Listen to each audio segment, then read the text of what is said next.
Di balik cangkangnya yang keras dan capitnya yang tajam, tersembunyi kisah panjang tentang ketahanan, adaptasi, dan ironi sejarah. Makhluk ini sudah menjelajah laut sejak zaman purba, tapi baru di zaman modern manusia mulai benar-benar memperhatikannya. Ini adalah kisah tentang lobster, sebuah kisah dari dasar samudra hingga ke piring-piring emas dunia. Lobster adalah fosil hidup. Mereka sudah hidup di lautan sejak lebih dari 480 juta tahun yang lalu, jauh sebelum dinosaurus pertama berjalan di daratan.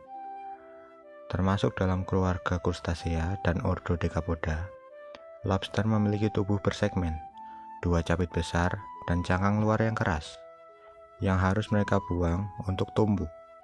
Proses ini yang disebut molting, membuat mereka sangat rentan. Namun, berkat kemampuan ini, lobster bisa bertahan, beregenerasi, dan berkembang di berbagai habitat laut. Lobster bukanlah makhluk periang yang suka bersosialisasi. Mereka makhluk penyendiri. Berjalan dengan kaki kecil mereka yang berjumlah 10, mereka menjelajahi dasar laut pada malam hari. Dengan antena yang panjang dan mata majemuk, mereka meraba, mencium, dan menilai setiap sudut gelap tempat mereka bersembunyi dan berburu. Makanan mereka beragam, dari kerang, ikan kecil, sampai bangkai. Dan pada saat terdesak dan lapar, mereka memakan sesama mereka. Berbeda dengan makhluk laut pada umumnya, lobster tumbuh tanpa batas usia yang jelas. Mereka terus melakukan molting sepanjang hidupnya, bahkan puluhan kali. Setiap kali molting, tubuhnya tumbuh lebih besar dan capitnya makin kuat.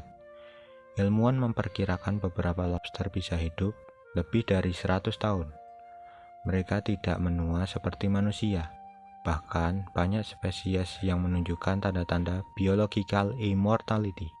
Artinya, mereka tidak menunjukkan proses penuaan normal, tapi tetap bisa mati karena faktor eksternal seperti penyakit dan penangkapan.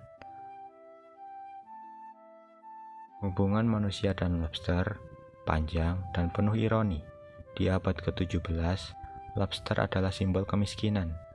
Di pantai timur Amerika, mereka begitu melimpah hingga dibuang ke ladang sebagai pupuk atau diberikan kepada tahanan, budak, dan nelayan.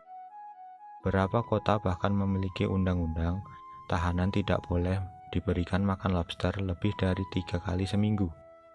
Tapi, revolusi datang di abad ke-19. Berkat kemajuan transportasi dan pengalengan, lobster mulai dikirim ke kota-kota besar seperti New York dan Boston. Orang-orang kota yang belum pernah mencicipinya justru menyukainya. Seiring waktu, citra lobster berubah dari makanan rakyat jelata menjadi santapan para bangsawan. Darah lobster berwarna biru, bukan merah. Itu karena hemocyanin, protein yang menggunakan tembaga untuk memikat oksigen. Mereka punya 2 perut, satu di kepala lengkap dengan gigi untuk menghancurkan makanan. Otaknya tidak berpusat, tapi tersebar di seluruh tubuh. Sistem saraf mereka sederhana, namun sangat responsif. Saat merasa terancam, mereka bisa mengayunkan ekornya dan melesat ke belakang dalam sekejap. Lobster tidak berbicara, tapi mereka berteriak lewat cara yang unik, yaitu urin. Mereka menyemprotkan urin dari kelenjar di bawah mata untuk menyampaikan pesan, apakah itu agresi, dominasi, atau ketertarikan seksual. Dalam dunia lobster, urin adalah bahasa, dan urutan sosial ditentukan melalui perkelahian, bukan suara. Biasanya, lobster berwarna hijau kehitaman atau coklat. Tapi, mutasi genetik bisa menghasilkan warna-warna langka seperti biru elektrik, oranye, kuning, bahkan putih seperti salju. 1 dari 2 juta lobster bisa berwarna biru. 1 dari 100 juta juga bisa benar-benar albino. Pertanyaan yang sulit, apakah lobster merasa sakit? Ilmuwan belum sepenuhnya sepakat, tapi bukti menunjukkan mereka bisa merespon stres dan nyeri. Karena itu, beberapa negara seperti Swiss dan Norwegia melarang praktik merebus lobster hidup-hidup.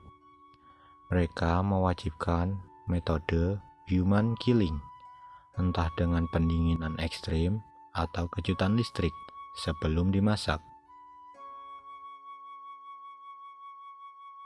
Lobster adalah simbol kekuatan dan keluasan alam. Mereka telah bertahan selama ratusan juta tahun, beradaptasi, dan berkembang dari makhluk purba menjadi komoditas bernilai tinggi.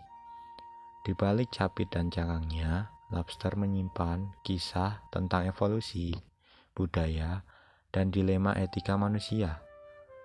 Dan di dasar laut, kisah ini terus berlanjut.